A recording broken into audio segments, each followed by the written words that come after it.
விழுப்புரம் மாவட்டம் திண்டிவனத்தில் வரும் 11ஆம் தேதி நடைபெறும் இஃப்தார் நோன்பு திறப்பு நிகழ்ச்சியில் கழக பொதுச் செயலாளர் புரட்சித்தாய் சின்னம்மா கலந்து கொண்டு இஃப்தார் விருந்து அளிக்கிறார். கழக பொதுச் செயலாளரின் முகாம் அலுவலகம் வெளியிட்டுள்ள அறிவிப்பில், விழுப்புரம் மாவட்டம் திண்டிவனத்தில் நடைபெறுகின்ற இஃப்தார் நோன்பு திறப்பு நிகழ்ச்சியில் கழக பொதுச் செயலாளர் புரட்சித்தாய் சின்னம்மா கலந்து கொண்டு இஃப்தார் விருந்து அளிக்கிறார் என தெரிவிக்கப்பட்டுள்ளது.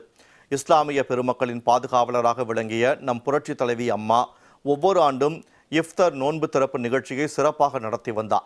அதேபோன்று இந்த ஆண்டும் இஸ்லாமிய பெருமக்களை கௌரவிக்கும் வகையில் கழக பொதுச் செயலாளர் புரட்சித்தாய் சின்னம்மா வருகிற 11ஆம் தேதி புதன்கிழமை அன்று மாலை 5 மணி அளவில் விழுப்புரம் மாவட்டம் திண்டிவனத்தில் அமைந்துள்ள மஸ்ஜிதே ரஹ்மானியா பள்ளிவாசலில் இஃப்தார் விருந்து அளிக்க இருப்பதாக குறிப்பிடப்பட்டுள்ளது.